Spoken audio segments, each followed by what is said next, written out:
Осыдан шамамен бір жыл бұрын мен 12-30 күндік эксперимент жасаймын деген тамаша идеямен жанып кеттім. Әрбір айға мен өзін-өзі дамытудың әртүрлі тәжірибелерін жасадым, білмеген немесе мән бермеген салалардан. Бұл әдеттерді жыл бойы ұстану мен үшін маңызды болмады. Жай ғана мен жаңа нәрселерді сынап көргім келді. Бұрын сондай істеп көрмеген нәрселерді жасап, және мен көп нәрсені үйрендім деп айтуыма болады. Сонымен қатар көп нәрсені қыртып алдым. Қанттан бас тарттым. Салқын суға түстім. Бұл деген масқара. Күн сайын таңғы 5-те ояндым. Мұны ұйқы неуге дем olмайды. Күнде 1 сағатта медитация жасадым. Мына шыбын медитациям сапасын тексеріп жатқан секілді. Ұстай алмай қалдым. Күнделік жүргіздім. Жазу қиын емес деп ойлағанымда бір нәрсе бұзып алғанымды түсіндім. Бір уақытта 3 әдетті қалыптастыруға тырыстым. Мен көптен бері осылай өзім жақсы сезінбегем. Мен кофеден бас тарттым. Мен осы сәтті 30 күн бойы ойлап жүрдім. Құдайым-ау, керемет. Әрбір калорияны санадым. Ашығып көрдім. Тамақ жеуге болады. Күнімнің әрбір минутын есептедім. Демалу жаттығуларын жасадым. Бұл мен осынша тартып алады деп ойламаппын. Және 30 күн бойы мәтті тындым. Міне 2 апта болды Нат екеуміз метамфетамин ішіп жүргенімізге. Сәлем қымбаттым. Жасырмайым, кейбір әсерлері бар. Мә, крашпын ғой. Одан да үлкен задрот болдым. Қабырғалардан көріп оқ атып жүрмін. Минимализм, еба. Мен ешқашан мәтті тұтынбағам. Мен мұндай челлендждерді істемеген, байқамай қалғанда шығарсыз. Бұл мен емес, капитан Симбад болды.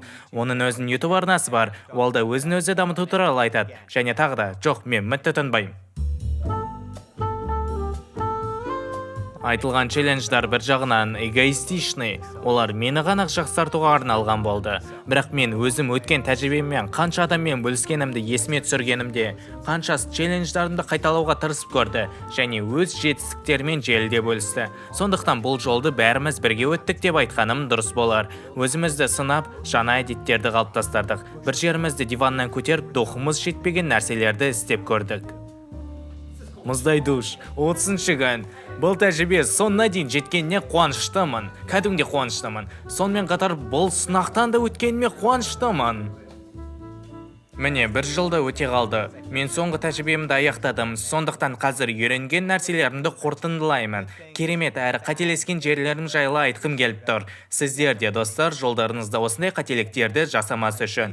Менің қазіргі басты мақсатым осы барлық әдеттерді бір жүйеге біріктіру. Сізді әрекетке итермелеу үшін, сіздің саморазвитие жолыңызда көмектесу деген үмітпен. Осы 30 күндік қиындықтың мағынасына байланысты мен күмәндана беретін есімде. Бұны жыл бойы тоқтамай қайта-қайта істеу керек пе? Бірақ содан кейін мен оны керек жерге жіберіп, істеп көрейш дедім. Бұл іс мені қаяққа жеткізетін көрінген. Сол кезде мен не нәрсеге келісіп жатқанын түсінбегем, өзіме қандай сынақтарды дайындап қоятынын білмегем. Бірақ мен бәрібір де белгісіз жерге қадам бастым, және бұл менің сізге бере алатын ең керемет кеңесім болса керек. Миыңызға сене бермеңіз. Оның болашаққа көзқарастары сізді жақсы жаққа апармайды. Жаңа нәрселер сынап көріңіз, бұны мотивация ретінде пайдаланыңыз. Көзіңізде от жандыру үшін беймәлім нәрселерді зерттеуге кірісіңіз. Күмәнданбаңыз, проблемалар болады, бірақ сіз оларды келген сайын шешіп тұрасыз. Ал дәл қазір жай ғана әрекет ету керек. Мен әдеттер құруды өзіме түртіп алған бір нәрсе және оны бірден түртіп алдым, қате пікір деп айта аламын. Егер мен осы айда бір әдетті қалыптастырып, келесі айда жаңа әдетті қалыптастырсам, осылай 1 жыл бойы жасасам, онда мен жылдың соңына дейін 12 жаңа әдетті зерттеймін, әрі өміріме енгізем. Бірақ бұл әрқашанда өмірде болатындай, қағазда оңай көрінеді, бірақ іс жүзінде мүмкін емес іс. Мен үшін бір нәрсені 30 күн бойы істеу қиын болды. Сосын елестетіңізші, оларды бір-бірінің үстіне қабаттап, яки 12 әдетті бірден қалыптастырып жатарсыз. Бұл мүмкін емес нәрсе, және бұл медальдің екінші жағы. Әдетті қалыптастырудың қаншалықты қиын екенін кәдімгідей мен ұғындым, бірақ бұл позитивсіз қалған жоқ. Мен түсіндім, шынымен жақсы өмір сүру үшін осы 12 әдеттің қажеті жоқ екендігін. Бастапқы мәлімдемемнің астындағы ой асықпаған алысқа кетеді. Осыдан бір ғана әдетті қалыптастырған жөн. Бұл менің өмірлік тәжірибем арқылы дәлелденген. Бір айда бір әдетті терең зерттеу 5 әдетті жай зерттеуден жақсырақ. Бір дұрыс әдетке зейініңізді аударсаңыз, онда бұл өміріңіздің басқа маңызды салаларын өзгертеді. Егер мен әдеттердің таңдауын алдында болсам, онда мен жаттығулар мен дұрыс тамақтануды және өз бизнесі мен жұмысты таңдар едім.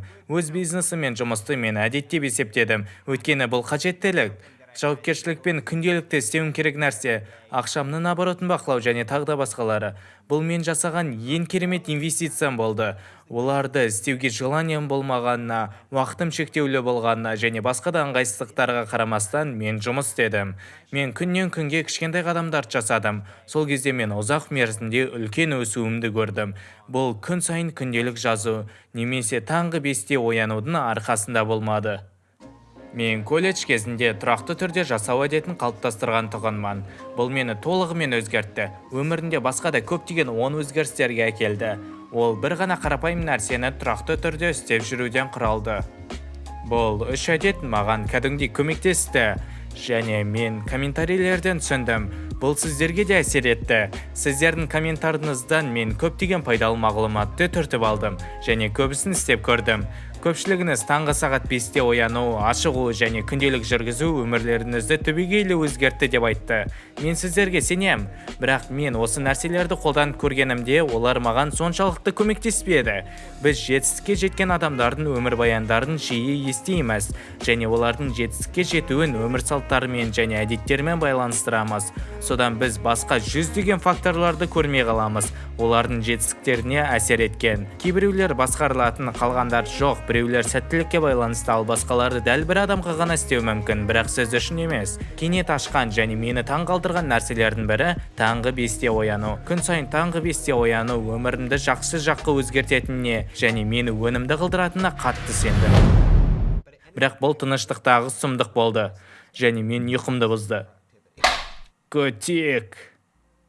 Бұған қарамастан бұл өте маңызды сабақ болды. Ол мені кестеме сенімді қылдырды. Енді мен жалқаулығым үшін өзімді кінәламаймын. Таңғы сағат 8-не 9-да оянғанына, кейде тіпті кешірек оянам. Мен жай ғана өз денеме қажетті нәрсені беріп жатырмын, яғни ұйқыны. Және мен икемділікті қаншалықты бағалайтынын түсіндім. Мен кестемде тәртіпті ұнатамын. Күндер мен апталар аралығындағы түрлі болады. Кейде кешігіп түнге дейін жұмыс істеуіме тура келеді. Содан мен таңертең ұйқымды қандырамын. Күн сайын таңғы 5-те ояну сізге көмектесуі мүмкін, бірақ бұл маған көмектеспеді. Наталиге көмектеспеген сияқты.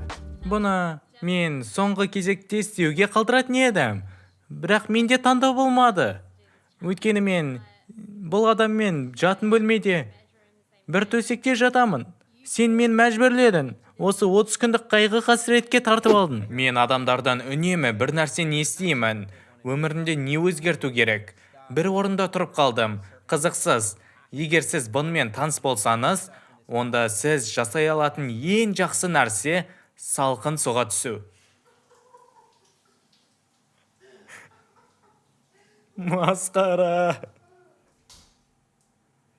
Бұл бір азап сияқты. Сөзбе-сөз түсініп қап жүрмеңіз. Мен ойымша, суық душ барлық проблемалардың шешімі емес, бірақ кеңессіз қалдырмаймын. Әртүрлі нәрсені сынап көріңіз, қызығушылық танытыңыз, басқалармен әрекеттесіңіз, олардың энергиясымен. Бұл міндетті түрде көмектеседі.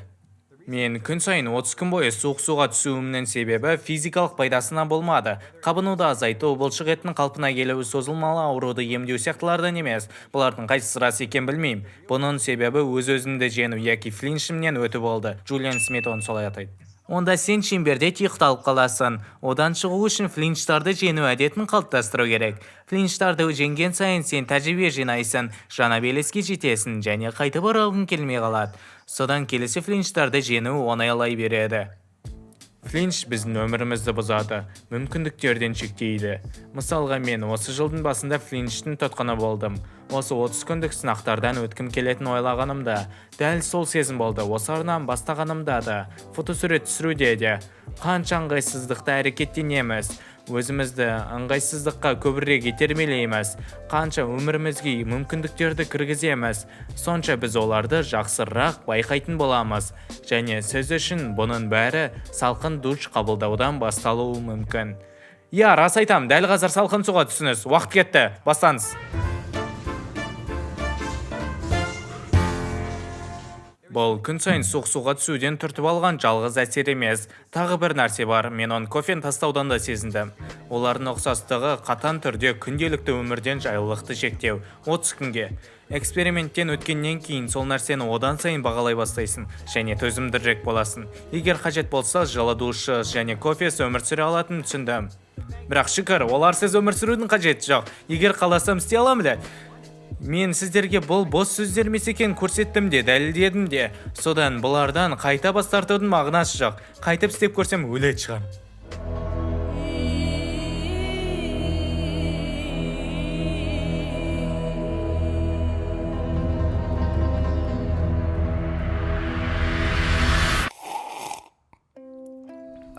Бұл кайф. Сіз қандай жайлылыққа үйренсеңіз де, адамдар бір нәрседе жақсы, ол бейімделуде. Және мен бұны өз тәжірибем арқылы дәлелдей аламын. Мен шектеулер мен ауыр жолдан өткеннен соң әлдеқайда мықтырақ болдым.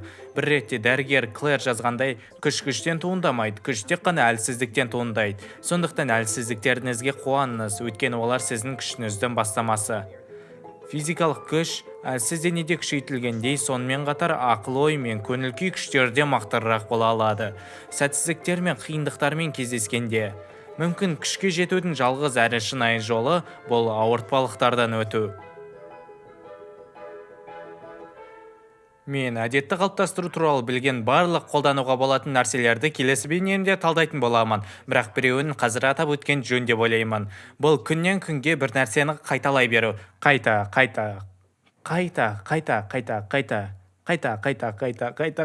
Күнде өзімді мәжбүрлеу қиын болды. Жолдан тайып кетпей, тіке жүре беру. Осы сынақтардың әрқайсында. Мэтт қатты уайымдайды. Бір күнді өткізіп жібергенімде, мен түсінбеймін. Неге? Сен өзінше болып, бір күнді өткізіп жібергенде андай болып кетесің. Мүмкін мен мұның бәрін мағынасын түсінбеймін. Бұл өздігімен болатын шығар. Бірақ менің бір сұрағым бар. Нафига? Сынақтарыма деген шексіз адалдығыма қарамастан, мен сәтсіздікке ұшырай бердім. Күндерді өткіздім. Күн сайын күнделік жүргізуді алайықшы. Оны саяхаттаумен қабаттастырып, үйге шаршап қайтқаным сайын, мен соңғы күштерінен бірнеше ойымды ғана жазып қоятын едім. Және осы жақтай қате не бар? Әйтеуір жаздым, онда болсан алады ғой. Бірақ содан кейін мен халява істегеннен өзімді кінәлі сезінетінмін. Барлығын галочка үшін ғана орындағанымнан. Және бұл мен үшін ауыр жүк болатын. Көңіл күйімді бұзатын кәдімгідей. Барлық жолда мен өзімді кінәламауға және барлық сәтсіздіктерімді қабылдауға тырыстым. Бірақ бәрібірде бұрынғыдай өзіме қажетсіз қысым жасаймын. Алға жүре беремін, оның мағынасы болмаса да. Бұған себеп бір жағынан керемет бейне түсіру болса, екінші жағынан менің амбицияларым болды. Мен барлығын дұрыстап тұрып жасауға тырыстым. Және мен әрқашан солай болады. Ерте тұруға тырысқанымда, немесе әдетті қалыптастыра бастағанымда, бірдене шыға қалады. Ауырып қаламын, саяхаттаймын, демаламын, немесе джетлаг пайда болады. Содан рутина мен әдетті қалыптастыруға уақытым болмай қалады. Бұл маған еске салу сияқты, мен өзім денсаулығым мен әл-ауқатымды амбициялар мен кездейсоқ сынақтарға берілгендігімнен жоғары қоюым керектігіне. Өзімнің үлкен үміттерімді түсіндіруде және істер жоспарға сай болмаған кезде өзіме тым қатты ренжімеу, бұл тағы бір сынақ сияқты болды. Бұл процестің бір бөлігі ғана екенін қайта есіме салып тұрамын. Уақыттар өткен сайын, егер мен сәтсіздікке ұшырап шатассам, бұл жақсы, бұда еш жамандық жоқ. Және бұл нәрсені мен әлі де үйреніп жатырмын. Жасым үлкейген сайын мен қысым көрсету мен идеализм, егер бұлай атауға болса, ұзақ мерзімде сізді бақыттырақ ете алмайтынын түсіне бастадым. Бейнені мұқият көрген болсаңыз, байқаған боларсыз, мен 12-30 күндік сынақ жасау мақсатыма жете алмағанымды. Мен біреуін құртып алдым, 11-ін жасадым. Менде жылдың басында нақты жоспар болмаған еді. 12 ай бойы не істейтін бойынша мен сол кезде енді ғана бастадым, және бірінші челлендждар маған күш-қуат беретін. Қанттан бас тарту, суық душ қабылдау мен кофеинді тастау сияқтылар. Бұл маған қызықты ойын сияқты болды. Содан кейін мен оны тереңірек зерттей бастадым. Жаңа сынақтарды іздеуде болдым. Жыл бойы мен іздену мен әрекет жасауда болдым. Ал қазір мен асықпай қойын деп шештім. және бұл оймен келесі жылға өткенім жөн шығар. Тіпті егер сіз бір нәрсеге міндеттеме алып, кәдімгідей көп жұмыс істесеңіз де, кейде тоқтап артық кетіп қалмау керек. Немесе Сет Годин айтқандай, өзіне шұңқыр қазба. Сізге бұл шынымен де қызық па? Бұл сізге ұнай ма? Әлде бұл нәрседен бас тартып, өз уақытыңызды шынымен қызықтыратын нәрсеге арнайсыз ба? Сіз бұны қазір шешесіз бе? Сондықтан келесі жылы мен бірнеше 30 күндік эксперимент жасаймын. Бірақ әрине осы өткен жылда қанша істегенімді істемеймін. Шынымды айтсам, бұл ұзақ мерзімде мені кәдімгідей шаршатты. Осы жылда істеп көрген және қатаң түрде ұстанған барлық эксперименттердің ішінде қантты тастау сияқтысы біразға қалып қойды. Қант әлі де диетамның бір бөлігі, әрине жеңілдетілген түрінде. Ары қарай медитация. Жоқ, мен күнде медитация жасамаймын, бірақ соны қалаймын. Содан мен медитацияны тұрақты түрде істеп тұрамын. Және соңғысы күнімнің әр минутын жоспарлау. Мен күнтізбемді қадағалаймын және 30 минут аралықтарында күнімді істерімді жоспарлаймын. Мен бұл әдеттердің барлығын күнделікті өміріме енгізе алмадым, бірақ алға қарасақ, мен істеп көрген әдеттердің барлығынан, әрқайсысынан бір нәрсе болсын үйрендім, және осы жақта жетістікке жетудің жалғыз жолы жоқ. Бірақ ол үшін тұрақты әрі жігерлі әрекеттер жасау керек. Аяқтамас бұрын бұл нәрселерге сіздің ойыңызды сұрайын деп едім. Келесі жылы қандай экспериментті істеуге кеңес бересіз? Өтінемін, тек қана 30 күн бойы методты қолданып көруді ұсынбаңыздаршы. Мен бәрібір мұны істемеймін. Маған рофл ұстап көрмеңіздер. Тағы бір айтарым, сіз осы эксперименттердің кез келгенін өзіңіз қолдандыңыз ба? Әлде мен істеп көрмеген басқа челлендждарды жасап көрдіңіз бе? Әлде білесіз бе? Комментарда әдеттерді қалыптастыру туралы білген нәрселеріңізді жаза кетіңіз. Бұл маған да басқа адамдарға да көмектесетін шығар. Сосын мен соңғы бір жылдың қаншалықты жынды болғанын дұрыстап жеткізе алмаймын. Бейнен соңына дейін көргендеріңіз үшін көп-көп рахмет. Жаңа бейнелерді өткізіп алмас үшін арнаға тіркеліп қоңыраушаны сыңғырлатуды ұмытып кетпеңіз. Ал егер бейне ұнаса, лайк басыңыз. Комментарийлерде өз пікіріңізді жаза кетіңіз. Қай жерлерді дұрыстау керек немесе түсінбеген жерлеріңізді. Сосын, мен аниме аудармасын жасап жүрмін.